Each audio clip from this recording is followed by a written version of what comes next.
So another tunnel bypass then we have right there, you can see. And then we have around Beaver Slide, we have an interesting set of things. We actually, this is the one place where we're proposing a new bridge. Actually, it's more like a cantilever that would be on about 100 feet of a cliff face. That's the green there. And so that was a way to get past that damage area. And so that's one of the only two areas where a major new structure is talked about. So we can move on. So I think Beaver Slide would work. It would be one of those which would be relatively easy to repurpose to bring the trail through it, but we did leave in a bypass alternative if issues in the future got made that too difficult. So quickly down to Kinney Creek. And we had several options here. The yellow option actually contemplates a new bridge that would have to be prefabricated and I guess helicoptered in. And then as an alternative to that, we have a relatively long convoluted bypass that goes way up one side, then crosses and goes around a bend on the other side before it rejoins. So this one, Kinney Creek was probably the most complicated spot, and we'll show you a quick picture. There we go. That's the old bridge. And this is a system that was a rail bed that's washed out, then a bridge that is washed out, and it leads immediately to a tunnel, which is in bad shape. So very, very complicated. And so the two options were going to be left in the plan. The bridge option, there were some questions raised by the committee about permitting issues and environmental impacts. So both the options are in there for further investigation. Okay, so I could go on, but I'm going to run out of time. I was ahead of schedule, and pretty soon I'm going to be behind schedule. So does anybody have any other questions? Again, this is all being recorded. You'll have it. STIA will have it. Samurai Foundation will have it. Jim, one of the questions Michelle asked in the chat is for the bypass options, are all those ODF owned property or? Yeah, primarily all this is state forest. The areas of private ownership, there's private ownership around the confluence, Sandberry Lodge and some private houses. There's private property around Enright at milepost 811. It's owned. They are not trail supporters. I've talked to them. So we couldn't do things like access there. Then there's private property around Cochrane Pond. So those are the big three areas in the canyon that are privately owned. And actually someone from Stimson Lumber was on our review committee. So he's been part of the discussions. There's questions about the jurisdiction on Cochrane Road that are going to have to be answered in the future. But okay, thank you. That's helpful.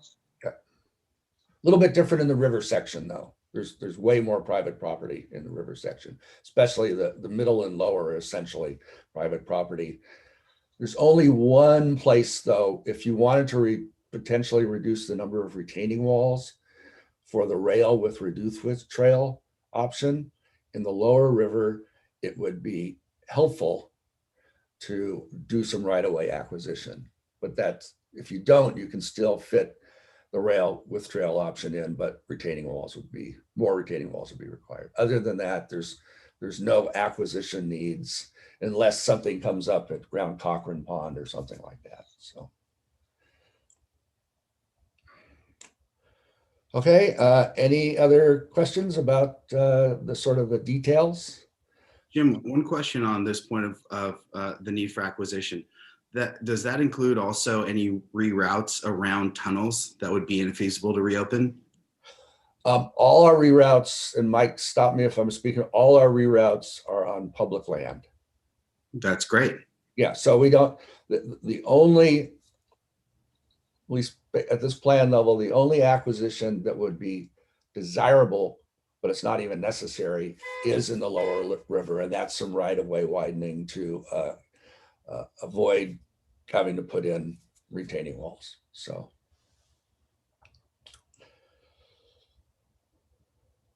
there's a lot of places if we could go there, it would probably be desirable to do it. But, one of the challenges and the beauty of this whole trail is its confined physical setting. So we were able to, and again, I want to thank Trail Keepers of Oregon and Mike and his field crew and GRI, who was our other sub-consultant.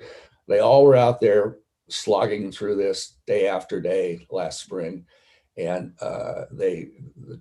I was very pleased with the team because I wasn't really sure what we were going to come back and have to tell you, to be honest, at the start of this project, having been out to some of those areas myself. But we were able to find routes for everything that stayed on public property. So pleased with that. Okay, so why don't we, any other questions? Some of those pictures are amazing. You guys got into some great places there. So yeah, Lisa, we're gonna do some cataloging in the next couple of weeks before our contracts end, so we can give a full catalog of a couple thousand photographs. Okay.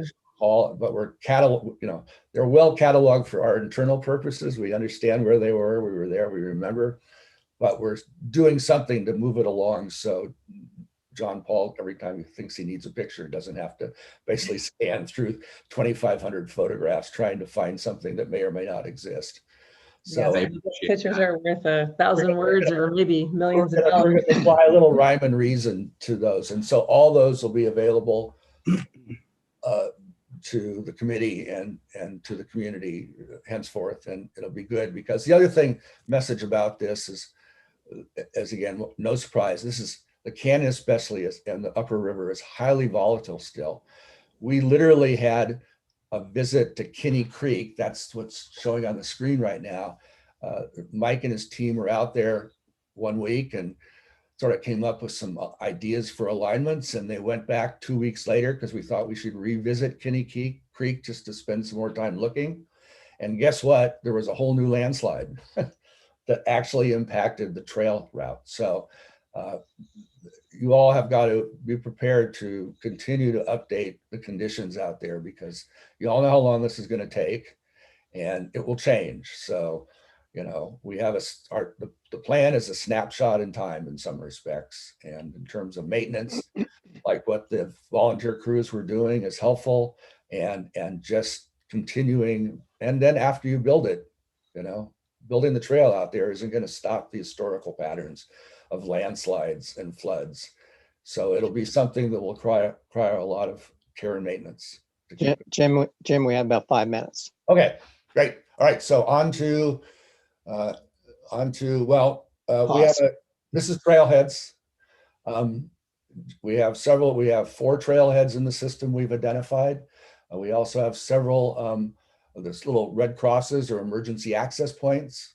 And then we have 3 places where you could actually do a helipad, and which especially up in the inner central canyon at the old Ports Quarry up there, or the part of Enright that's public right of way. Maybe important to build something like that because there will be accidents and it's difficult to get up there very fast at all. Okay, so that's our trailhead system and other amenities. So 16 then is this is what we call phasing concept. So these are our ideas for concepts. The blue are the nearer term ones. So you see between Cochrane Pond and Wolf Creek would be a good spot. There's not a lot of repairs that need to be done relatively to the rail bed. And you could put very quickly at least a footpath from Cochrane Pond to Wolf Creek. And this is the area where we have 3 different options for treatments. And then around the confluence, you can see we sort of go both ways. So we have this, to the east, this blue line goes up to the first bridge, which is a nice viewpoint. And then from the other direction, it goes from the steel bridge there. It's sort of an indefinite distance in a certain ways. And we think this is a great first one. People know where it is, easy to get to. And frankly, people go up there now and they walk both directions anyway. So some improvements would provide a lot of benefit. And all this is documented in the report about how us, with the assistance of the committee, went through picking these phases. Okay, 17. So the one everybody waits for, and I wish Senator Johnson was on the call. I always think of her when I get to this page, and this is sort of the sticker shock page. So we have the two basic options for the river, rail 2 and rail with reduced width. The reduced width trail is about $5 million more. Most of that comes from the confluence to Foss Road Bridge section, which we call the upper river.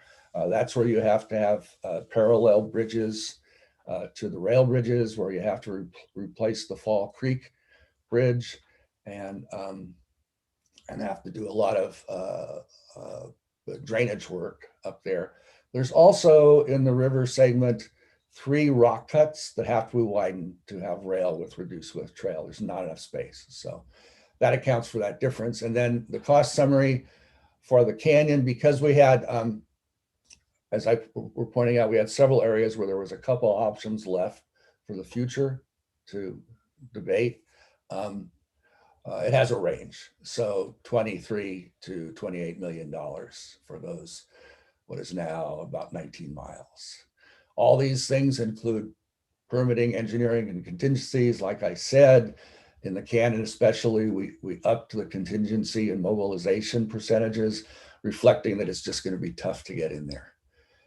So this is actually the cheapest, on a segment basis, cheapest segment in the entire system, except for the Tillamook extension, but that's just a short section. So the valley and the canyon and the coast plans were way higher than this. And then of course, the coast plan has, for rail with trail, has a solution, a platform solution, which raises the cost again. So last slide, wrap up. We thought it'd be useful to remind everybody what the total costs were. So rail to trail for the full 86.95 miles is around $170 million. And folks like Jack and Dennis, of course, have seen these numbers before and working with us on the other ones. And then the rail with trail option is $250 million. That comes mostly from the coast. And if you look, you can see the 2 coast costs.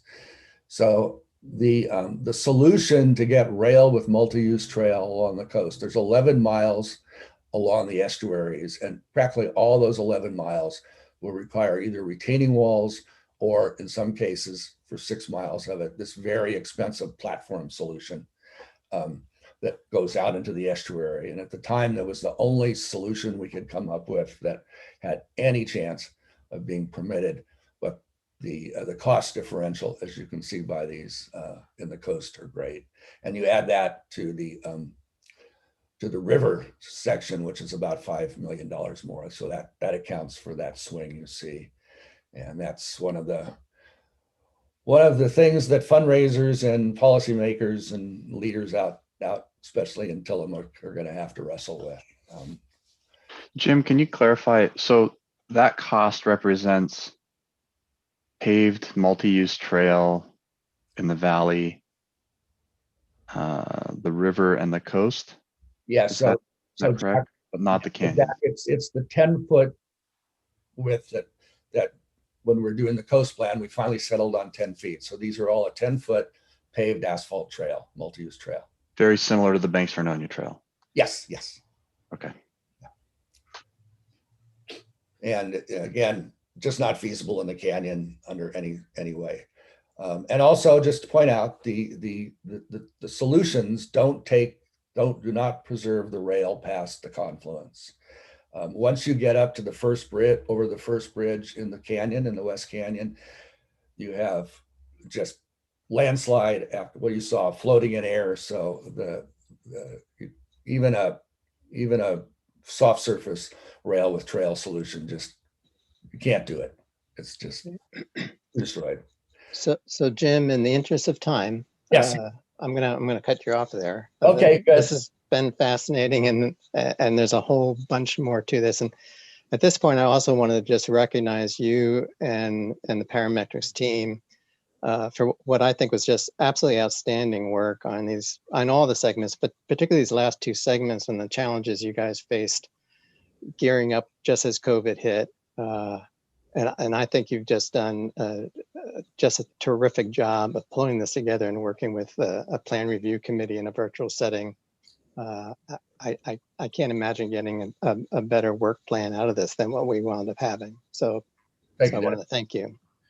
And I guess I'll just speak for the whole team. This will be the last time you'll see us this way. And it was really fantastic, I think. And I think Mike and Chad and Josh and the other ones who've been on it, it's been a fantastic project, and I've really enjoyed working with the review committees and the staff who assigned to this. And you know, we had debates, obviously, but those review committees worked very well. So thank you very much for the opportunity to work on this legacy project for the state. Thank you. And with that, I just wanted to bring up Yume Delgado's public comment that he sent in that I sent out to all the board members, I think yesterday. And he expressed some of the concerns that did come out with the committee. And it was primarily his concern was that before we get into extensive design and engineering, kind of the next step, that there are some decisions that you know the committee couldn't make. We worked with it, and that was particularly in the canyon regarding of how far the scenic railroad really intends to try to restore the rail service. Because we can't design both a rail to trail and rail with trail. We have to make a decision on one or the other. So at some point, prior to that next step, we're going to have to discuss as a board, as well as with the port, what is the future of the footprint of the scenic railroad in the canyon area. His other concern was over on the east side. A lot of folks were very excited about actually being able to get a multi-use trail into the canyon to Wolf Creek to provide accessibility for all into that remarkable environment. At the same time, another half of the committee decided, you know, that really is an environmentally sensitive area and we really want to be careful there. The plan provides information on both of those options with cost. We didn't, as a committee, want to make that decision. That's a decision for the policymakers as well as our partners. So those are decisions that will come up. We have a really good map, I think, of how to put this trail together. But like in any map, you come to certain points where the map's a little fuzzy. We need to make a little interpretation decision here, and we're still going to have those along the way. And I also would like to open this up to Jennifer and Mike, just maybe a few comments about the committee, because it really was a remarkable experience working with that group. Thanks, Dennis. Mike, do you want me to kick it off? That'd be great, Jennifer. Super. Well, as Dennis mentioned, this plan review committee was unusual in a number of ways, but we thought we'd highlight a couple of things for you all that really inform the quality of the product that Jim and his team have just presented. So as a reminder, the River and Canyon Segment Plan Review Committee was co-convened by Regional Solutions and Department of Forestry. And Mike and I had the privilege of bringing that group together. We met 7 times between August and January. 5 of those meetings were with the parametrics team. And of course, given COVID, all of that work was accomplished in the virtual environment. And there were some pros and cons to that. The committee was charged with making recommendations about local development needs, trail alignments, funding priorities, and I think you saw all of those in the report presented this morning. Also considering specific trail proposals and making recommendations on how to resolve some of those local issues and concerns impacting trail development. But really, the value of the committee was in its diversity. The committee really brought together diverse opinions, experiences, and perspectives. And I think we were all really excited about how robust the conversations were, also very respectful of diverse opinions. As a reminder, the committee represented a diversity of both geography and what I would call maybe interest areas. We received 43 applications in that original solicitation.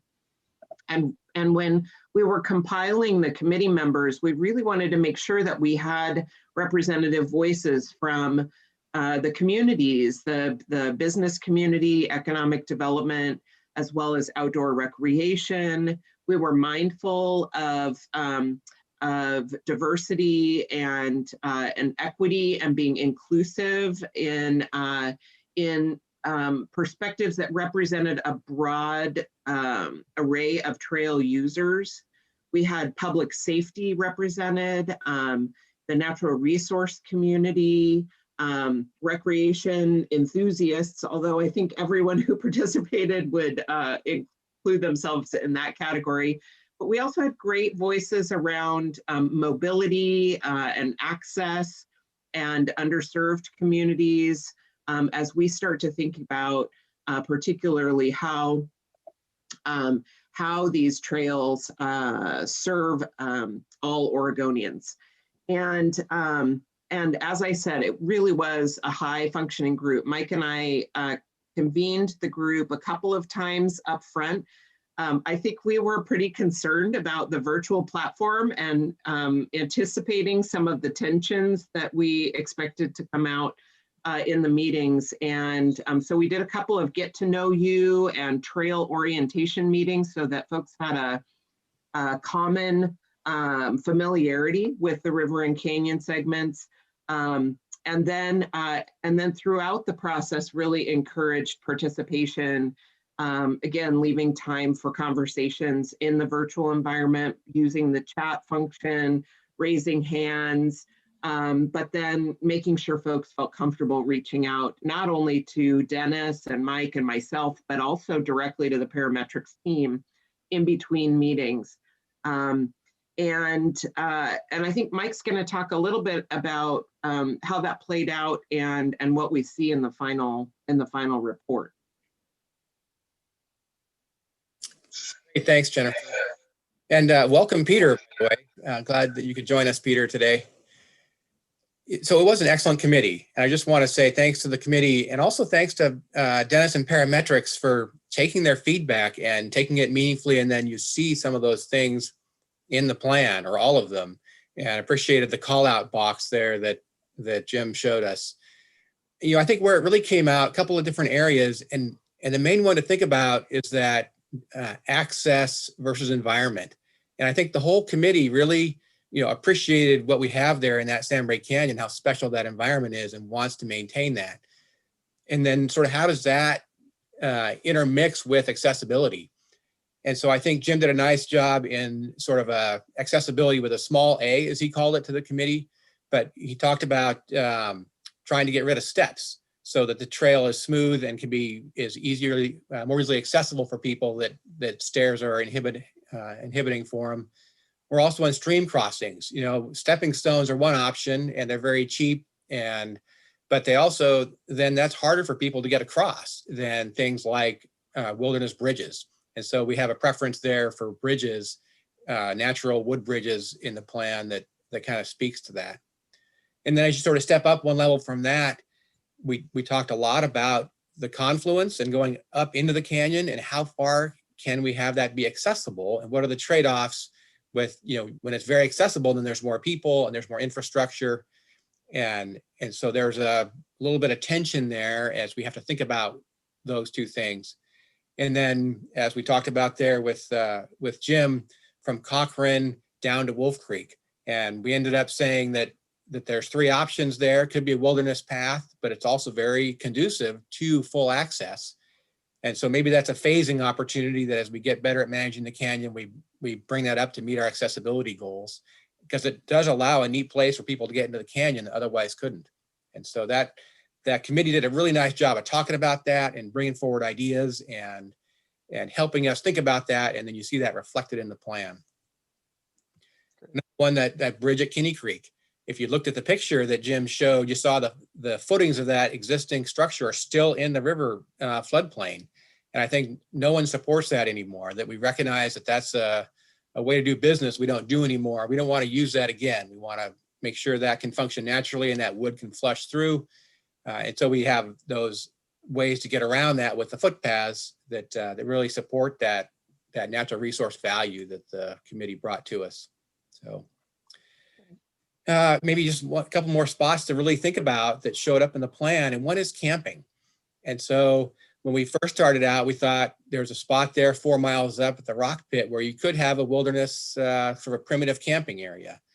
But as we heard from the committee around their values around natural resources and preserving that, when you have a campground, we know what that means is people come there to camp, and then they spend their time recreating in the river canyon, into the evening and the early morning, and they're fishing illegally, in a way that's hard to manage. And we ended up taking out camping, that this really is a day hike in, a day hike out. There's private lands on both ends that can provide camping opportunities, but it's not a place you go as a family vacation to go hike in and camp for a couple of days. And so that came out. Now there's some controversy around that. And I think we tried to thread the needle between balancing the different goals that we had there. And the committee did a nice job of talking about that. And you'll see that in the plan. So, I think our goals for this project, going back to when we formed the Sandbury Trail Intergovernmental Agency, support local economies, preserve the investment, provide access for multiple users, and maintain and improve the environment. I really think this plan threads that needle and does a really nice job of trying to balance and meet all those goals the best that we can, and meeting all of Oregon's goals. So really, really appreciate the work of the committee and how Parametrics folded that in. So, right. It is a plan, so this guides the next steps, and that's really exciting. This is the last one, so now we have a plan to guide the next steps from Banks to the coast, all the way to Tillamook. So that's a great job, and really thanks to Washington County Visitors Association and Tillamook County for helping support that financially to make that happen. That is a big deal. So, Thanks, Mike. Lisa, I think we're going to move on to number 5 on the agenda at this point. Awesome. Thanks, Dennis. And thanks, Parametrics. Thanks, Mike and Jennifer and the committee and everybody that was involved. This is a pretty pivotal moment to finally have this piece behind us. So great work. Thank you. So at the last meeting, we had some conversations around the Salmonberry Trail Foundation and moving forward, and also around the Tillamook Heritage Trust Foundation, and just kind of, it brought home to me that there are new people and players sitting here than when we started STIA, and we went through a strategic planning session here.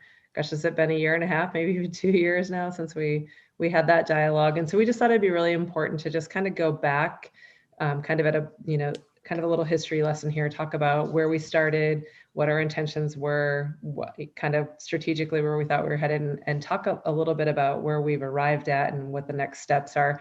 So John Paul and Dennis, I'm going to hand it over to you to take us through. And this really is more for the board members to really understand more of the where we were, where we wanted to be, and really recognize where we are. I mean, we've actually come a long way. And so it'll be a good history lesson for those of us that were here. And for the newer folks, it'll be a really good opportunity for you to better understand the who and why and how we are. So Dennis and John Paul, I don't know who wants to drive first, but I'll hand it over to you guys.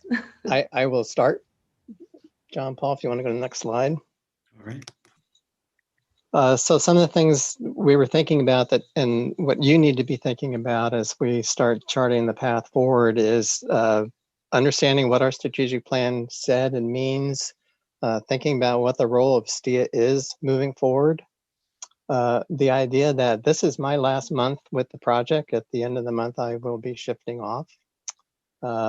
And what is our confidence at this point with the Salmonberry Trail Foundation implementing the plan? And obviously, as a result of that, there's going to be some budget implications. Next. So the strategic plan, we did it in 2019. It was like a 6 to 8 month process before we finally adopted it. And we came up with 3 what we call key initiatives or game plans. And the one that kept rising to the top was about obtaining funding and capacity for the foundation and additional planning efforts. We're going to come back to that one in particular. We also looked at identifying champions and enabling catalyst projects both in the valley and the coastal section. And we're actually moving forward with that really as a result of the work that the foundation has been doing over the last year.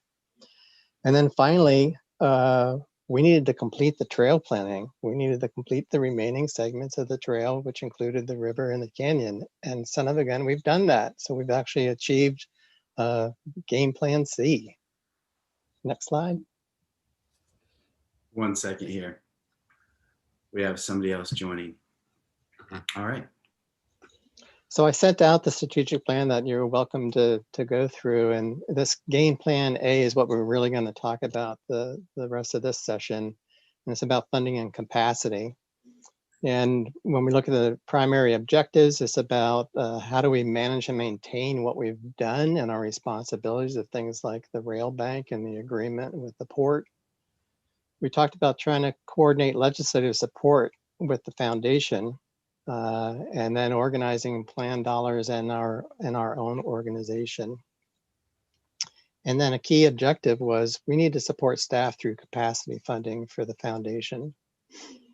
We looked at maybe dividing this up, that if we could actually put together a legislative package, it would help our fiscal outlook. And that was to be done sometime in 2021. That has not happened. It just timing wasn't really very good for that at the time. And we decided, well, if we didn't do that, if no, then we need to create a new funding plan. And that may entail a dues structure for staffing and to revisit what the STIA membership looks like. The success factors, we'll be able to have a project manager. We've got sustainable funding. Well, we had a project manager at least to be able to complete the current plan. We don't have one at the end of this month. Sustainable funding has not been achieved at all. You know, STF is looking like a really good partner, but they need a little help to become even more robust. And that we need to have this clear organizational structure between STIA and STF. We kind of got that in our last meeting. We did sign an agreement that kind of established the foundation's role. And that we wanted to have parallel efforts occurring both on the east and the west side of the trail, and that is happening now. Next slide. So what would the construction manager be doing after we've completed the plan work? The next steps is really taking up to the next level. We still have the land use decisions to go through. We have to go into design and engineering, looking at both the physical and civil engineering aspects of the project. We need to somehow do the work needed to develop a public funding proposal. And we're actually going to be moving forward with projects and certainly in the Tillamook County side, and probably things are gearing up in Washington County with Metro's interest. And someone's going to have to scope those contracts and managing all those relationships and project coalitions. I think I'll turn it over to John Paul at this point.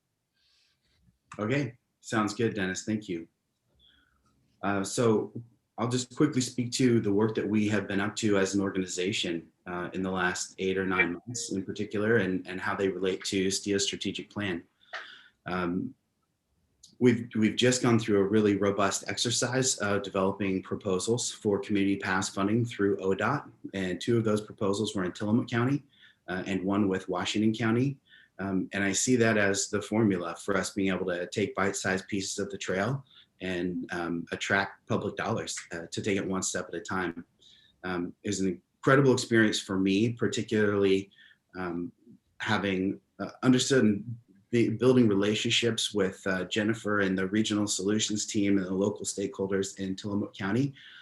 So we had very robust coalitions of folks that were giving input into these proposals. And I think it's going to be a really successful formula for us moving forward to get this thing done.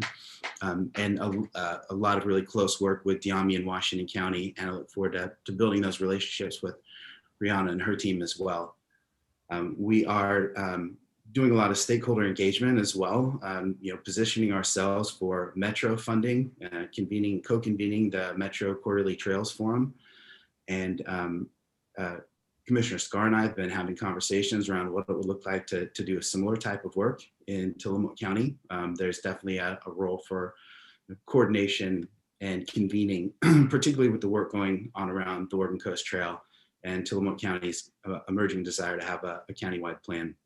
So really growing in our role in the trails community, in the active transportation community, and doing maturing as we really learn how to take advantage of the incredible relationships that are around the table for this project. We have been working on our public outreach as well. We know we need to build public support for the trail. And this one is a bit tricky since we, can't encourage people to use the trail at this point. Hopefully some of you have seen the Peak Northwest video on the Salmonberry that the Oregonian put out. It was a really great couple of days, and we've had a lot of really positive response from folks on that. And I think more understanding of what the trail is and is not. And we're doing more on our social media and with a newsletter as well. And as we start to build infrastructure and can answer the question is, well, where's this trail you guys have been talking about for so long? We can really scale up this public outreach and build more support, which is going to make this easier for all of us. And I've been really trying. I spent the first probably 6 months really trying to understand the landscape and perspectives of you all as STIA members and our other stakeholders, and have been working to answer the question of how STF can add value to our partners as an organization, so that as we have conversations around funding and ramping up and the role between STIA and STF, it's a really mutual beneficial conversation, and there's a really clear role for STF, and that the way we can add value to our partners, in particular the counties who have been funding the initiative, and Washington County Visitors Association. And that is an open door. I welcome always your input and feedback on what we are doing that most adds value, and if there are new opportunities for that. The map on the right side of this slide is an add-on, but it's the result of several conversations with folks in Rockaway, with many folks from Jennifer's team and Jennifer and Michelle. And it's just a visual that represents what it would look like to move forward with the first piece of Salmonberry Trail. And this would be here in Rockaway, and it would also connect those residents to Neocani high and middle schools. So it's 1 mile of a now 87-mile trail. But in the meantime, can we add value? Are we adding value to residents of the coast and building some political and social capital? So we need to grow as an organization, clearly. Also, when I get through a couple of these slides, I'd just invite Jennifer, Sean, other folks who might have some perspective on this work to add in. So we need to grow our role. I think we are moving towards being a robust partner and organization. We have more that we're going to need to add, especially as Dennis, exits his role. So it's an incredible accomplishment that this level of planning is done. We have more planning to do, and there's a whole lot of work. Sleeves rolled up, brass tacks work in developing proposals for public funding that's going to make the trail a reality. As an organization, we also need to grow and diversify our income. And the visual you see here is something I presented, I think, in the two STIA meetings ago, and as part of our proposal to Murdock. And this would be a really positive scenario where we got capacity funding from Murdock, and then show how we become a stable, mature organization with multiple funding streams over time. And that requires us to invest in private donor engagement, private foundation, corporate sponsorships, so that this is not a smaller channel conversation with STIA members and the counties and tourism organizations, the DMOs specifically, but we're broadening that base of financial support and becoming more stable over time, and not overly reliant on any one or two of those income streams. A lot of the role that I look forward to playing and have really enjoyed, especially recently, is building coalitions and managing relationships. And there's a whole lot to that with this project. There are a lot of touch points. And so working with communities to help empower them to build sections of trail in their community is going to benefit them and benefit us. And it takes a good amount of coordination and relationships. We're also right now doing a soft launch of a stewardship program, which we will formalize. We've had over 200 folks reach out. We have a database of 200 people who want to volunteer on the trail. And we've been very COVID safe in that so far, but we're going to grow that program, make it more mature and robust, and also, talk about how we can mitigate human impacts on the ecosystem by work that we do even before building the trail. So removing Scotch broom is a part of that, a small part of that, and we'll continue to grow it.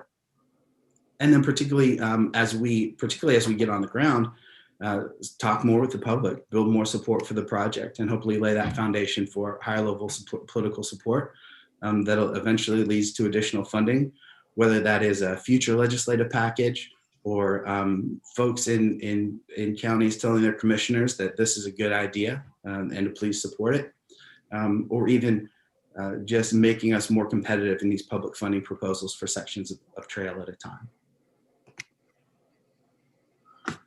So with that, I will, I think, let me go back here and see if there are any questions, or if Jennifer and Michelle have been involved in this proposal development process. Commissioner Scar and I have had several conversations about value add in Tillamook County. And I know Sean has a wealth of insight on what it takes to establish and run an organization. Yeah, so maybe I'll just jump in, John Paul. As I'm listening to you and as you and I talk on a regular basis, I'm aware that we're asking the foundation to do and be a lot.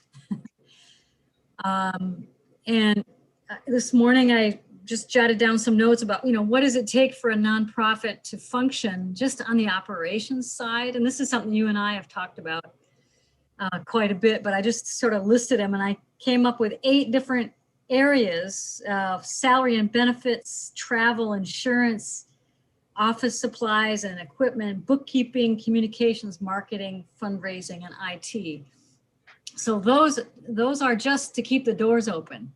And then any of the other project management functions. And without those core functions, and legal, yeah, Lisa, legal, yes, as well. There's probably more that I haven't thought of. It's just sort of a reminder to us that at the foundation, no pun intended, at the core of all of this is those really key operational functions. And I'll just add 2 thoughts that come to mind for me. One is exactly what Sean is saying, that there will John Paul is fantastic, but he's only one person, right? And so there will always be this tension between the operations of the foundation, the fundraising and friend-raising needs of the foundation, and the role of sort of convener, project manager, et cetera. So I think we have to be mindful of capacity around that. And then secondly, I think something I have become acutely aware of over the last probably 6 months or so is that everything we do, we sort of have to be thinking about it as friend raising. I think about the River and Canyon Segment Plan Review Committee and the amount of interest in ongoing engagement, whether that be with the foundation or volunteer opportunities. We really convened some new folks that are excited about the project, and how do we make sure that we continue to keep them engaged in meaningful ways. But as John Paul's talking about the Rockaway segment or section, similarly, again, right, we have this work group with some folks who've been working on this for a long time, but also some folks that are newer to really digging into the implementation opportunities. And so I think there is some overlap on the fundraising side, but that tension between project management and fundraising and operations is something that I think we really have to be mindful of.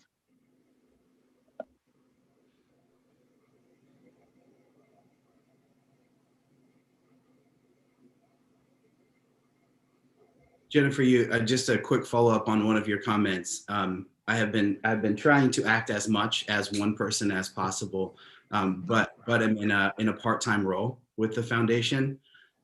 So that's been, we kind of scoped that as a little over half time.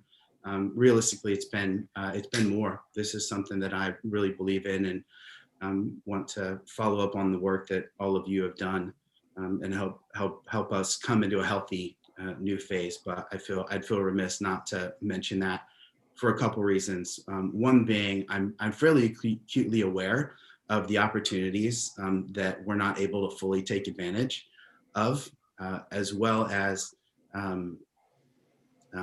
the work we have to do to continue to build and stabilize STF as an organization, from diversifying and strengthening our board to doing donor database management and getting all the IT in place to really run effectively and efficiently.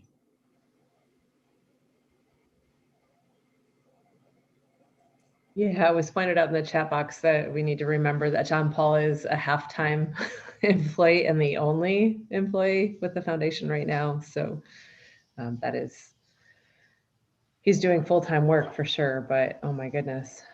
And so if you all remember in the strategic planning session, right, we really got to that place, because here the pivotal piece here is we got to have the conversation again around funding and how are we going to fund the project manager and capacity. And now we've got STF here in the fray. So it's that moment of, we're kind of at that intersection of, ideally, when we set out our strategic plan, the goal was to get to a place that we would actually have a nonprofit arm that would be functioning, that could take on things like project management and the friend and fundraising, and start looking at ways that we could actually get dollars to start implementing. And so they would be, STIA would be more of we're the leaseholder and we set the standards, but the foundation would be the one out there raising the funds and actually implementing and building and developing the trail for us. And so we thought it'd be a good point to check in, because we do need to make decisions around the budget and what that looks like. And, if we want to fund a project manager through STIA, or should we really be looking at that project manager for STF and have it there under STIA's, our direction about what our expectation and what our objectives are. So I want to actually have a good, robust conversation around that, because we do need to get into the budget dialogue too. Yeah, just to add that, one way to look at it is we've been working hard, including our volunteer board and the incredible contributions Giles and others have made with their time, but also with their own funding as well. And so, having Dennis stepping out, we're actually looking right now in a reduction of capacity without this conversation, while we transition from planning into implementation.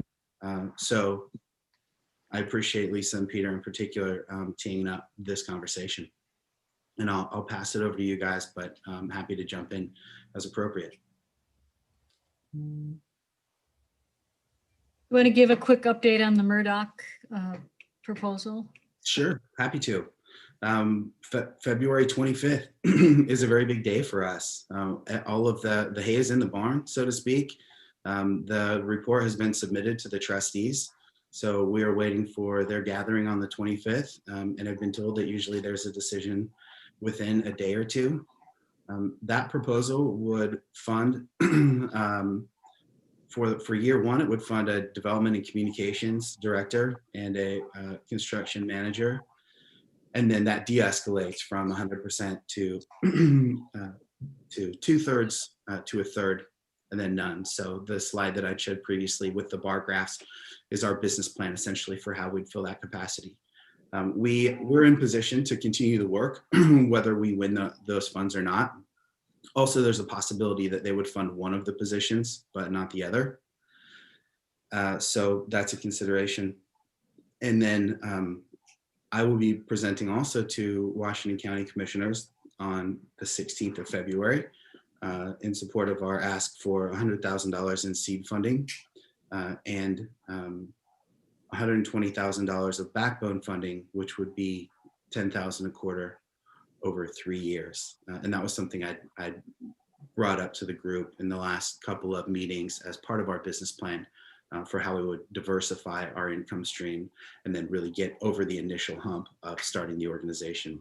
And in particular, having that development and communications manager being really critical to opening the door to those corporate partnerships, philanthropic, the philanthropic community in general.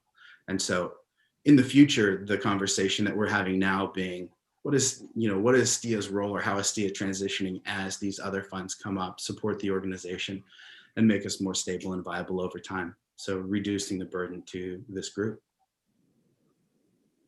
And so, yeah, so one of the other places we wanted to get into is to be in a place that John Paul isn't going to the same people that STIA is going to and asking for money. So we need that clarity around who are we really now that we've grown up, and how should we be, best utilizing the funding that we're all contributing? Because I don't want to be a place that Washington County or Washington County Visitors Association has said, well, we've already gave to SDF, we can't help STIA with a project manager. So I think we're at that crossroad of we need to have that larger conversation. So I think at this point we'll Hey, Lisa, yeah. I'd like to offer a quick perspective. So just so everyone's aware, I'm also on the Salmonberry Trail Foundation board. So I'm involved in this from a lot of different angles. But the foundation is kind of in its third phase of life right now, and with many phases to come. The first phase just forming, right? Putting together the board, putting together the bylaws and getting incorporated and getting the IRS status. And then, it feels like with this Murdock trust grant potentially at hand, we can transition into the third phase, where the second was, how do we sort of survive? Like, how do we just gather enough money to sustain operation and survive as an organization in this early period? And now we're seeing with John Paul coming on board and the Murdock piece coming, we're on the cusp of that. John Paul, I think, with some of our not board members, but our board advisors on the Salmonberry Trail Foundation, we've got really strong interest in getting out on the ground, building sort of this volunteer core. We're starting, the foundation is starting to reach out and build these relationships. And on a related note, and so that's kind of a long prelude, but I wanted to ask John Paul, as we enter this third phase and we're looking at more funding and more capability as an organization, I know that you're working on some corporate outreach. Certainly the Murdock money would help you with that and give foundation capacity to do more of that. But how does that play into this next phase of life for the foundation and its relationship with STIA? Yeah, great question. I think that it's pretty similar to startup funding in a sense for a tech business, where this is our inner circle, and there have been significant investments in the past, particularly from Tillamook County and Washington County Visitors Association. And if folks see an investment in the Salmonberry Trail Foundation, then it will build confidence and become its own kind of self-fulfilling prophecy or mandate. I think to a point where in the future we could have really robust corporate partnerships with a group of folks who operate out of the area, and we've had some of those initial conversations. Giles has engaged Columbia. I have a friend contacted Keene. We'll look at partnerships there. All that to say, we're trying to set something up with Tillamook County Creamery Association. Right. All that start those conversations. That work is in front of us, and it is part of our business plan. And part of the question is, are we going to have the capacity to really scale that work and get a lift over a hump, Or is it going to be kind of a long, slow slog? And then what will a response of that second layer of stakeholders be if that's the case?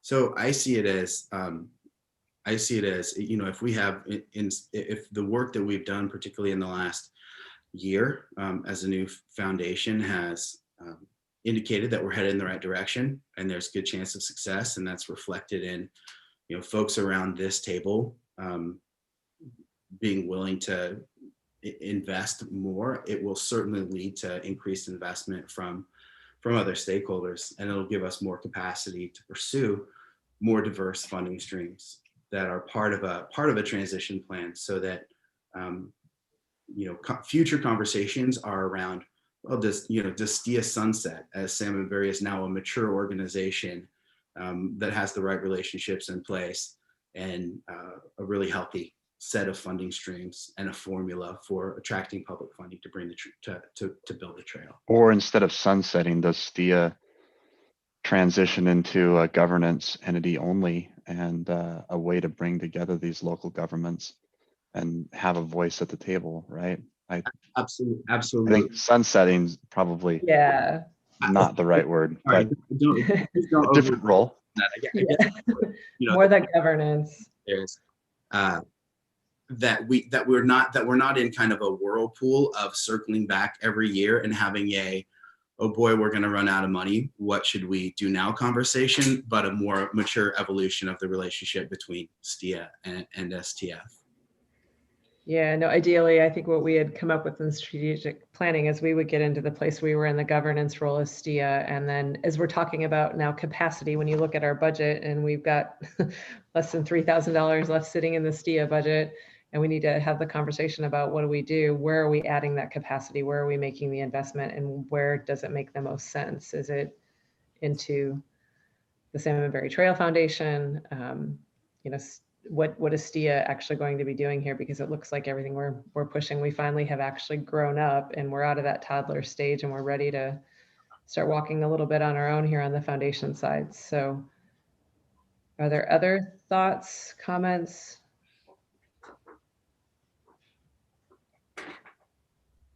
And I don't know if it's helpful to pull the budget up too. I mean, we can do that as well, so you can see the entire picture between the foundation and STIA, kind of where we're at, because it is a pretty pivotal moment here, I think. Yeah, I might just add, Lisa, if I may. I think two themes on my mind that add to the discussion: continuity and momentum. So much good work has gone into this thing over the last 10 to 15 years. A lot of time has been invested, a lot of money has been invested from all angles.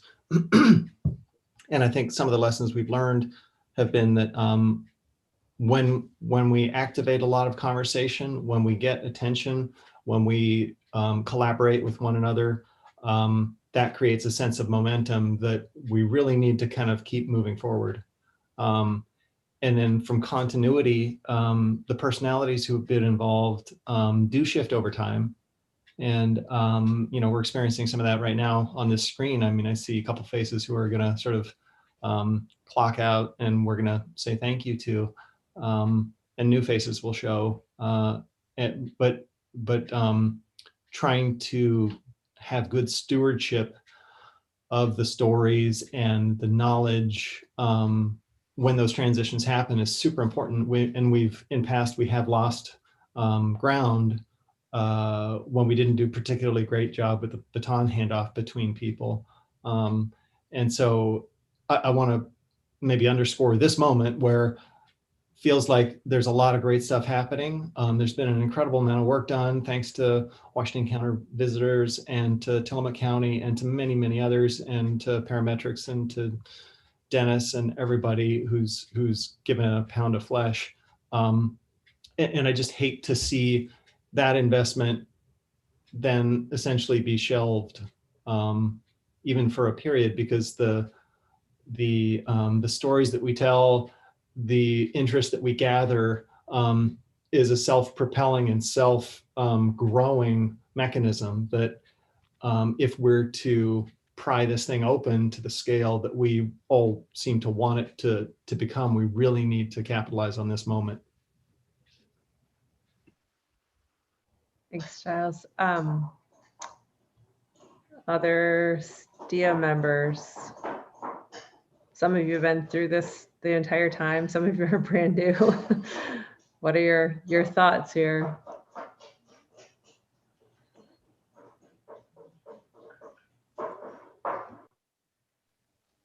You mean besides a sense of panic with Dennis Wiley not being on the screen anymore?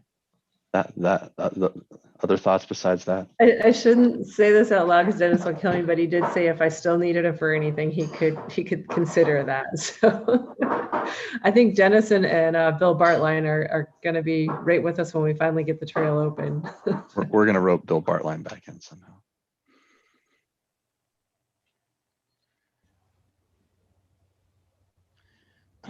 Well, in the absence of someone talking, we have a couple problems facing us. One is we don't have enough money to keep STIA running. So that's 18, let me get my numbers right. That's 18,000 a year. Peter, we have like $2,100 left. No way, we're a little high. Actually, we don't have 2,100. We just paid our insurance bill for 2021, so we're down about 1,500. Oh, okay. Thanks, Dennis. And so that was the budget we estimated to get to where we are now. If you'll recall, and I will remind you, the way we funded that was an agreement amongst the sort of 6 parties that have been at the table for a while.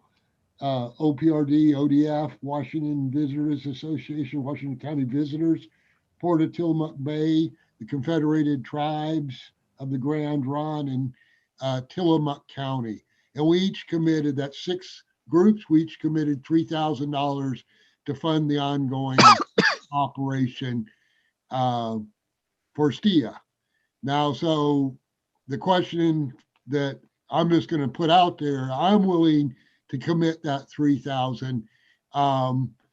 We need commitment from STIA if we're going to keep this thing going.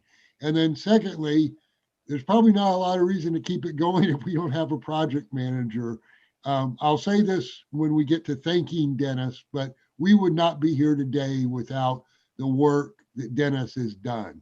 I can't say enough to thank him, but it shows how critical that position is. And the estimation for that is $45,000. And I think, to be blunt, I think that should not be handled by STIA, but should be transferred to the Salmonberry Trail Foundation and let them do the project manager work for us, and as well as provide support for STIA that Dennis has been providing. If we use 6 people, that would be another $9,000 commitment, $9,000 a year commitment. So if 6 of us will fund those 2 asks, it'd be $12,000 a year. And ODF will commit to that funding, which is really kind of keeping us at the base level. And if we can't do that, it says something. And we are on the cusp of stuff. So I'm putting it out there. ODF will come up with the 12,000, maybe even a little bit more if it's necessary to keep those 2, keep STIA going and to keep that project manager going. Peter, could you clarify? So the $3,000 is the administrative overhead that we've talked about, insurance, legal support, the basics for STIA. Would the $9,000 then, the additional $9,000 go to Salmonberry Trail Foundation to fund the position through the foundation? It would come from us, but the work is transitioning to, the planning and construction is going to be sort of transitioning to Salmonberry Trail Foundation was our vision. We can't be doing that. It really is time to grow up and have the foundation take on that role. So yeah, that would be for 6 times 9 is 45,000. That would fund a project manager. If you want to have that other question be separate, that project manager I propose it should be funded through Salmonberry Trail Foundation. So, sorry, a little long-winded for a simple answer. And Peter, this is Shania. And some additional administrative dollars to administer that project manager. I mean, every time we add another task to an already crowded half-time position, we have to think about adding some capacity to do that. I think there's two questions there then, Peter, right? Because there is still an administrative cost for STIA, regardless of, I mean, we still have insurance and we still have legal, I mean, there's stuff we have to cover for STIA, and that $45,000 asked for Salmonberry Trail Fund or Foundation. So there may be a little more. I think at one point when you and I were talking, Peter, it was about 12.6 total if the 6 entities were in. And same with Peter, is we here at Parks are in the same spot that we're ready to continue to make that investment. I don't want us to see us go backwards, and I don't think that STIA is in a place to add the capacity. And I think if we're adding the capacity, we need to get it moved over to the foundation and get STIA closer to that governance model that we've envisioned for almost 3 years now. I do want to throw in one other comment. Thanks, Sean, for bringing that piece up about kind of the administration portion. But in terms of continuity, the theme I mentioned a second ago, we really have struggled with sort of a boom and bust budget cycle in the past, both on the STIA side as well as TFHT, then STF in management of this project. And so if STIA members were amenable to it, this roughly 12 or 13K, it would be powerful if we could consider putting that more than just 1 year or a short period, sort of get a longer range plan set out so that we can really envision an execution of this broader plan. As things scale up, the effort becomes different, and having at least that nice that confidence across multiple years would be huge. And I hear and respect that, Giles, but I think for most of us in the government entity at the county level, they're annual, and for us, we're biennial. And I think it'd be really hard to make those longer term commitments. Fair enough, as long as it can kind of be positioning people's heads. If we could get there, we would have done it and not have these $3,000 conversations every year.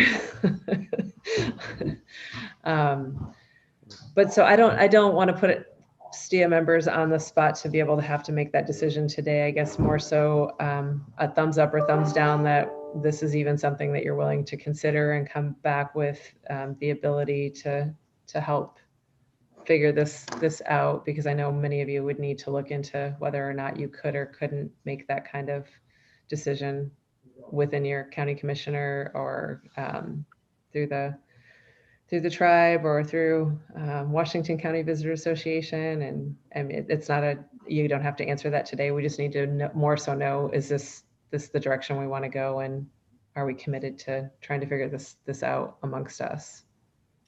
So Lisa, I kind of wanted to address that. One, I'm just one of 9 tribal council members, so I can't commit to anything anyhow. But before that presentation we just received, that is so helpful. And even for me to go back and make an ask, just to have some more clearer picture of things is immensely helpful. And I just really, really raised my hands to that effort. I know it even helped me. And I can imagine people that aren't as in tune to it back on council are going to really appreciate it. But as far as, the direction we want to go, I'm good with that.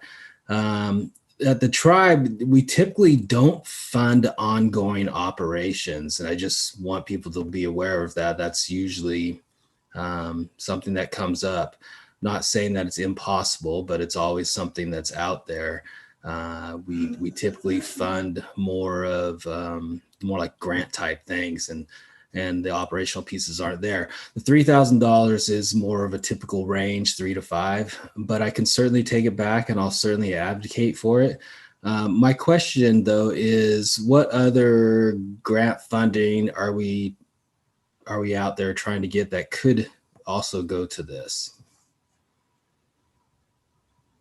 Yeah, so I think John Paul and Sean both alluded to the Murdock Foundation application, and so there'll be some capacity there too. This would just get them closer to where they would need to be, and totally understand on the ask. Like I said, I know county commissioners are going to be in the same spot. It's easier for Peter and I to say, yeah, we can do it, and then we just have to beat ourselves up for whatever we got to cut. But especially when we're both in cut cycles. Yes. But as far as capacity, I don't know, John Paul, if you want to talk about other potential grants or opportunities that you're also looking into or will be looking into, if you know that you've got, part of it is you can't really apply if you don't know what you're going to have to be able to support or back it up. So they're in this weird spot, but they're hitting every door they can. Yeah, I've submitted 4 proposals in the last week. 3 of those for ODOT community pass funding, and ideally in the future, our administration and implementation of publicly funded projects that we win would be part of our business model. That admin or NICRA rate. Submitted a proposal to Travel Oregon for their Destination Ready program. Ongoing conversations with Oregon Community Foundation renewed, thanks to Jennifer. This is a far and wide conversation. We're doing quarterly fundraising efforts with the 1,100 people who follow us on our newsletter. And frankly, the funding that is allowing me to do the work right now has largely come from our board. We had the biggest funding, the biggest income that we had for capacity last year was a challenge grant from one of our board members, and then several other board members stepping up, and some of the public as well. The reality is it's just not a healthy way to run a nonprofit over time, and it puts a lot of my effort into kind of chasing capacity funding, to do, trail work, to do some implementation. And so part of what I need from this group now is clarity on, well, that's the only path for now. Let us know when you get over the hump and what that looks like. Or, given STIA's strategic plan and the key initiative of STF being a robust organization with funding, if there's a pathway that's going to allow us to put more energy in the near term to diversifying our income stream and being more focused on bringing in funding for the rest of the planning and implementation. Yeah, and maybe more broadly on the foundation side, the grants that we're pursuing, we do have in place an annual calendar with our targets identified. So beyond the near-term ones that John Paul just mentioned, we've got longer-term vision with both regional and national grants that we're eyeballing that we feel like are a good fit, and that research and pursuit continues. Because as you can see, it's going to be pretty challenging to try to depend on public entities to be able to carry this over, and even over the line, let alone to the finish line. So it's this first piece that we've got to figure out the capacity to get us to a place that you're more competitive and you can figure out what a more sustainable business model is going to look like. Yeah, that's right. And I mean, I don't think any of us have any disillusion around the funding coming from any one narrow set of sources. I think the chart that John Paul put up effectively demonstrates the growing diversification and scaling up of the funding that we envision. So Jack had asked a question earlier about corporate sponsors, and we've had some really good conversations in the last month or two, both in healthcare and in outdoor sports in our region. And the thing that I see is that, an effort of this scale that impacts Oregon as a whole, like it does, is really going to require funding from all sides rather than it just being carried by a minimum few sources. Carolyn, would you jump in? Yeah, I have tried to a little bit. Anyhow, real quick, the WCVA did commit a few years ago to an ongoing reoccurring installment of $3,000 to STIA. I noticed that we evidently haven't sent you that check, but I need an invoice as well. So I'm not quite sure who invoices for that $3,000. When it comes to additional funding for STF, John Paul, it might be nice if you could just email everybody where your funds have been coming from. The WCVA has committed several $10,000 checks, I believe, to STF over the course of the last year or so. I cannot continue to say that we can continue to fund STF at that amount that we've been funding over the last couple of years. And that is because our revenues have fallen dramatically. But I did want to say that we will continue to fund the $3,000 a year for STIA. And that's what I have to add at this moment. That's helpful. Thank you, Carolyn. Other board members? I'll say Commissioner Scarl jump in and say that I am not exactly sure where this has come from financially previously. I can't, as a single commissioner, commit, but definitely we'll go back and take a look and figure out how our participation has been funded and how we can continue to do that. John Paul and I have been meeting and talking about how to potentially have the county participate with the STF piece of this and some of that support as well. So I can't make any promises other than my own commitment to figure out, how Tillamook County can provide a reasonable and substantial support. No, much appreciated. And thanks for jumping right in. And it's been a long going, and I think we'll all be handing off the baton throughout our careers to somebody else that'll go, what did they do? Why did they do that? And again, we weren't prepared for you to make a decision today, but wanted to have the conversation because we're at that place of, okay, we need to figure out how we're going to keep STIA afloat, which is a much easier thing than it is getting the capacity to actually start doing some implementation and actually getting trail on the ground, which is exciting. We're to that point, but so why don't we go ahead? I could jump in quickly again, just as the newcomer. If I'm going to carry this forward, it would be fabulous, and maybe this is available and I don't have it. What is the budget for STIA? What is required just to keep STIA afloat?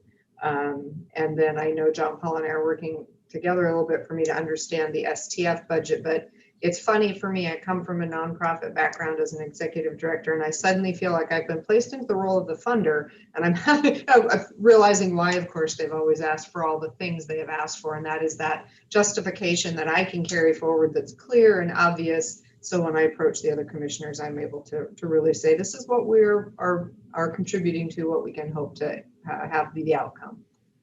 Thanks, Erin. I think that's a really good point. And so we can get, I think there was a summary of our budget sent out from previous time for STIA.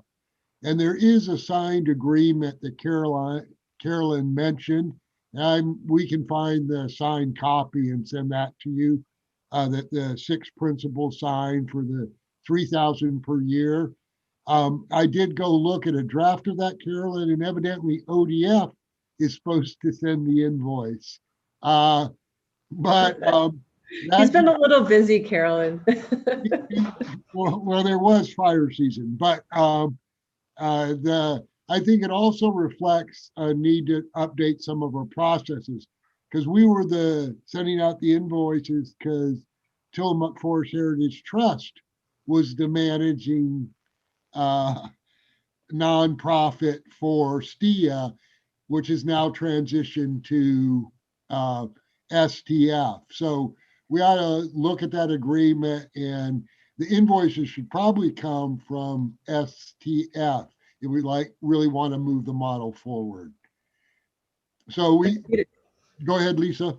I'll just say, and that's a really good point too, because we do need to also have a conversation about the Tillamook Heritage Trust and sitting on the board. And I know that's what's in our current agreement and our current bylaws, but the intent was, as soon as we had a nonprofit that was up and dedicated, because thank you to Sean, and even prior to Sean and to Peter for allowing us to use the Tillamook Heritage Trust to be able to help get us up and having that capacity, but that really isn't what their mission and purpose and function is. And so Sean's been an incredible partner here, but we also need to have that dialogue about, okay, so they need to get back to their mission, and we need to get STF kind of up in that role. So we do need to have a conversation at some point as well about whether or not Sean needs to be sitting in these meetings, and she's more than welcome to certainly come in and listen and stuff, but that probably needs to, the baton probably needs to get passed over to John Paul at this point. I think he's ready to carry it. Absolutely, but we definitely need, capacity to do that. Yeah, if Dennis is here for another month,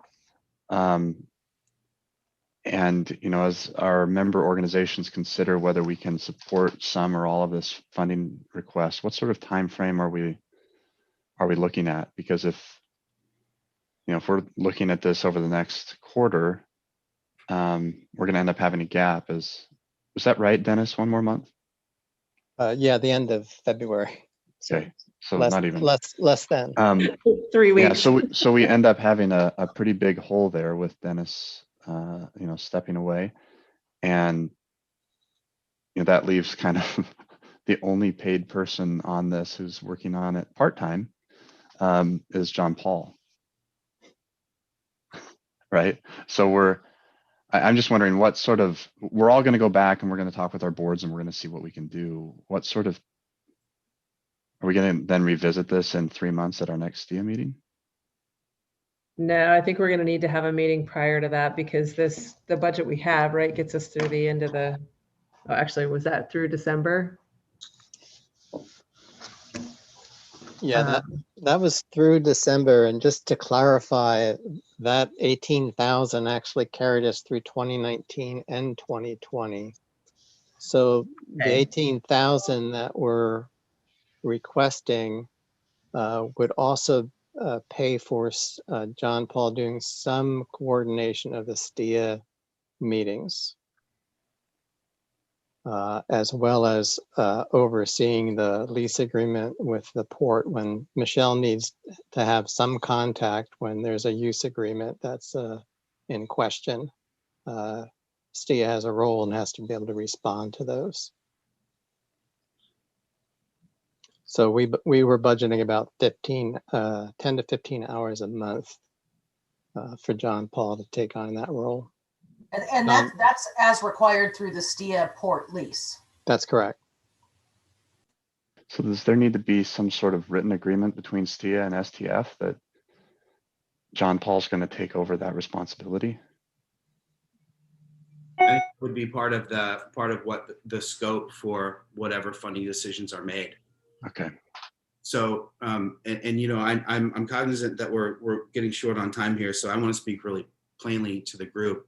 Part of what I need is an understanding of what STF has to work with moving forward, and what this strategic plan means to folks sitting around the table right now. They're two different work plans and two different roles depending on how that unfolds. And if getting down to this new funding plan for STF is going to be an ongoing barrier, and we need to change the conversation entirely. Frankly, that's preferable to me than not addressing it head on and just knowing what the landscape we're working with is. And conversely, if there is growing confidence in the work that STF is doing, and I think we are well positioned, and there are ways that we can partner in a stronger way to support STIA in implementing that key initiative of its strategic plan, we're ready to do that.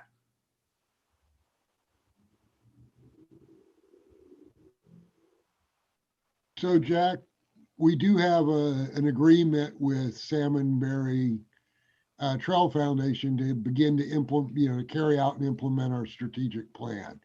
I think you're probably doesn't have some of the details about the administrative support, perhaps, of STIA in of itself, but I think the intent is there. But we could send that out to everybody again so they have that. and send out the documents that Aaron and others had requested in terms of the budget for STIA and what, how's that's broken down. And then that should help you reach a decision. So how about this? What is the time period you guys would need to be able to make a decision of financially whether you could commit to the 12 or 13,000 or anything actually? Because I'm thinking we could pull together a meeting in March to have just basically the two items, one being the budget commitment and the second one being the bylaws to talk about the seats at the table. And the 6 signers, Carolyn, are the, it's Forestry, Parks, Tillamook County, Washington County Visitors Association, the tribe, who am I missing? The Peter, port. Dennis? The port, and the port. And we all committed in that agreement, the 6 of us, for the $3,000 to keep STIA moving. So the ask would kind of be both, right? It'd be the 3,000 for STIA to continue moving forward, and the 45,000, which I think comes out in between 12 and 13,000 roughly. Or at this point, whatever amount you can do would be helpful, because then we can plan accordingly from there. So would a meeting mid-March give you all enough time with your respective commissions and boards to have those conversations and to be able to make a decision? Yes. Yes, for the Port of Tillamook Bay. Okay, Carolyn? I know that we'll stick to the 3. I can tell you right now, I don't see us giving any more money for the STF aspect of things. Okay. We've issued a bit of money over the last couple of years to STF. Now you've done an incredible amount of money to the entirety. Yes. Yes. It is not lost on us. Yeah. So what's the recourse if we can't, if we moving forward, the organization can't afford to participate at the level we have in the past? You're still right here at the table with us trying to figure out how we're going to get through it. We just have a different shovel. It's not on the trail. It's better that we know where we are, so then the rest of us can try to figure out what else we can do, and we can get creative around it. So I mean, no isn't it totally acceptable answer. I mean, it's not pressure that you have to do something. I know that you guys have been hit really hard, and it is not lost on any one of us that you have contributed significantly over the life cycle of this project. I mean, it inspired the rest of us to go like, how can we do more? So you'll come back stronger and healthier later. It's okay. Agreed. So Lisa, I'd like to add a request for that March meeting, referring the group back to its strategic plan, and that being if not pursuing legislative support to achieve that key initiative of STF being a robust partner, then STIA creating a new funding plan. Maybe that entails a due structure, maybe it's something else. But I'd really like to try to move the conversation beyond what is the, can we meet a minimum requirement to keep the status quo that we have now? And I think that's going to require a conversation, a reflection back on this strategic plan of, right, what are the implications then, if not a legislative plan, and given funding challenges in the landscape right now, and what is the role of the STIA member in that? And that's clarity that I need to move forward well in a leadership role with STF. No, thanks, John Paul, because that really was more what I was intending, is we can have that decision, and then we'll have to have that dialogue about what does that look like. If we can't get to there, then what is plan B? What does that look like? How do we help you create a roadmap, or how do we create the roadmap, or what are the implications of that, and what does that mean? And maybe that will incite a legislative strategy. I don't know what that would look like in this particular legislative session. I can't imagine, but potentially. But at the same time, we need to hash that out. And I know in the spirit of time today, we're not going to be able to get to that. So we'll look out for some time in March to come back and have the dialogue about what financial commitment we can make, and then be prepared to have the conversation strategically around how else do we want to get there? What else could that look like? What can we do with what we can bring to the table? Because we have to remember, this is how we've done it the entire time. So if we can't reach that benchmark, what can we continue to do, right? Because we're not stopping. We're going to continue to move forward. It just may not be exactly where we wanted to be, or maybe it'll be more. Who knows what folks will come back with. But we've got to put our heads together creatively to figure out how to keep this moving. And we've done it for 7 years, 8 years. You know, we'll find a way. So let's come back together and do that. And at the same time, we'll look at the positions and who needs to be at the table, because that also needs to be discussed and addressed. And Lisa, by mid-March, you'll have knowledge about the Murdock grant, and that may influence the approach. That's true. Okay. At least buy some time, and the strategy can be based on partly on that. Yeah, that's a good point, Sean. Just to follow up on it, to be clear, that funding would not be allowed to go towards an ED position because it is existing at halftime. And also that $360,000 that would allow us capacity for the other positions does require a $600,000 match from STF and partners. So there are serious implications either way. Either we win Murdock funding and we have a stronger foundation, but a real need to build capacity and funding so that as the Murdock funding sunsets, we are a stable organization. On the other hand, if we don't win that funding, or if we win one position, then we have plenty of work to do to build a solid foundation with the cards that we have in our hands. Okay, that's helpful. Thank you. I'm looking at Commissioner Willie and Commissioner Scar. Is that enough time for you guys to have conversations? You might even need more from us to even have the dialogue.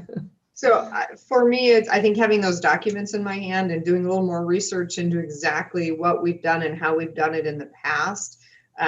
I do feel like if I'm going to go forward and make an ask of the commissioners for us to come together outside of a budget cycle, outside of a typical TLT funding process, I really would like to know exactly how much is being asked of me and exactly what that's going to pay for and how it's part of a bigger plan. I know that's a big ask, and you know, maybe that's more than I can know, but that we have put together. But as much as I can get of that picture would be super helpful for me, just so that I you know, can really make a good case for it. Okay, we will throw together what we have for you. Thank you. Commissioner. So from Washington County side, as John Paul indicated, he's making his presentation to the commission in a work session on the 16th. I have already made the ask and submitted the information. Obviously, we haven't had any discussion as a commission until until his presentation on the 16th. So we'll look forward to what that looks like. That's going to be a tough ask, but I think at least when I submitted it to the chair and to our CAO, they didn't hand it back to me. So I took that as a positive sign. But there'll be some things, some further conversations that we're going to need to have, and certainly a good snapshot of the responsibility of STF and STIA. And their partnership, and just a variety of things. I can say the commission, we now have 4 new commissioners out of 5 out of the last 2 years. And so this is a project that they're all excited about and they like, but they really have not much historical knowledge on the process that STIA has gone through. And so we've got a lot of catching up to do to bring them up to speed and to get them to embrace this funding ask. Yeah, understandable. Thank you, Commissioner. I think we're all going to keep having that, because not only are we changing, so are our boards and commissions and legislators. And so, I mean, this is going to be a constant thing in the legacy of this project. So it's a good reminder. Okay. Michael, that you're good. That gives you enough time too, if we look in mid-March? Well, definitely for the original part that we committed to, but I'm in the same boat as Carolyn on the rest of it. Yeah, yeah. Okay. It's just helpful to know kind of what we're working with so we can go back to the drawing board and figure out how else we want to might approach this. So, okay. Well, thank you guys, because we needed to have that conversation and get better clarity so we can try to figure out how we want to move this forward and think about what it's going to look like. We did public comment. The next meeting date is May 7th, but I'm going to go ahead and look for time for us in March to have this conversation and more strategically think about how we're going to continue to figure out a roadmap forward. Are there any final comments from the board members? Yeah, I want to formally recognize the incredible contribution of Dennis Wiley and his commitment to the Salmonberry concept and all the work he's done over the years to make where we're at possible. We have a completed plan for the whole 87 or 88 miles. So Dennis, we will miss you and glad you're finally retiring for the second or third time. So thank you very much for your commitment. Thank you, Peter. This is Jim. I just want to piggyback on Peter's comment and say Dennis in my career is the best government project manager I've ever worked for. If he wasn't able, with Mike and Jennifer agreeing to sort of rescope this last project on the fly starting last spring, and we would have a conversation. We said, can we do it this way instead of that way? And without Dennis's ability to say that sounds good, it gets us to the right place. We don't have to go through contract amendments.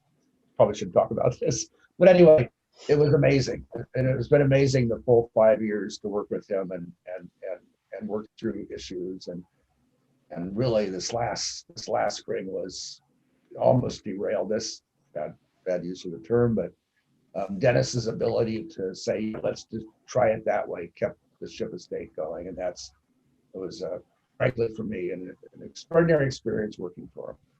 Thanks, Jim. Thank you.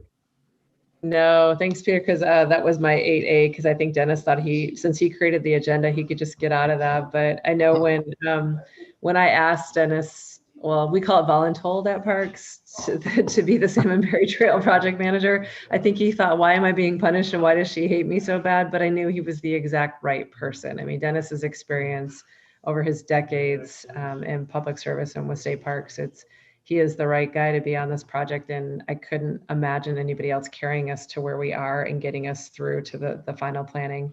And I know events will come up and it'll change the plan and all that good stuff, but Dennis, the work that you did here is incredible, and you've kept me going. There's no way, it's going to be really hard for me to continue to do this without you right there by my side, keeping everything moving. And just the project planning is not it. Everything that happens here and keeps us moving is Dennis.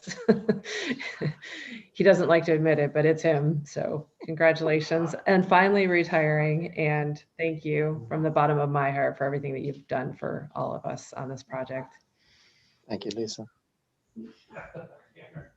If we look back at the years of work and all of the different agreements and uncertainty and a million options and working with each other and with Oregon Solutions and Dennis in the center of that to distill down what we can do to actually move forward. Dennis has been such a key player through all of that, and always thinking in terms of possibilities and how do we create action, even when that action is happening in meeting rooms and behind the scenes, and it results in a piece of paper that's that we sign and we celebrate. But that action behind the scenes has been Dennis, and he's been central to all of these different pieces. So thank you, Dennis. It's been a pleasure working with you on some just this journey and this learning experience. Yeah, thanks. From my, I agree. I've been at this before STIA was STIA, and Dennis has been a joy to work with. So you will be missed. Well, I'll miss you too, Michelle. Yeah, I want to add my voice. I came relatively late to the game and learned a ton from the technical knowledge that Dennis has, but maybe more importantly, I think he represents a sort of Switzerland to me in some ways, that with the anxious, multifaceted conversation and so many interests pulling in so many directions, he's just a sage, sober, intelligent voice that has been just rock solid. Great. Appreciate that, Giles. This is hard. Dennis, I have to also say it's been a joy. You and I do go back a long way as well. We do. The fact that you were with this project really gave me the confidence that this project could become a reality. And then one thing I do want to comment, if you're ever going into a public meeting, Dennis is the guy to have standing next to you. I've been in Timber talking about this particular project, and he was the coolest dude you could ever want to be with. So I learned a lot from you, Dennis, and I'm going to miss you as well. I miss you too. Thank you, Carolyn. Dennis, I appreciate your mentorship and really hope to keep you close. I will be leaning on you as much as you'll allow. Absolutely, no problem. Okay, maybe we can adjourn now. Oh no, Dennis, I think we should just stay here for a minute. Just poor guy. No words of wisdom, eh, Dennis?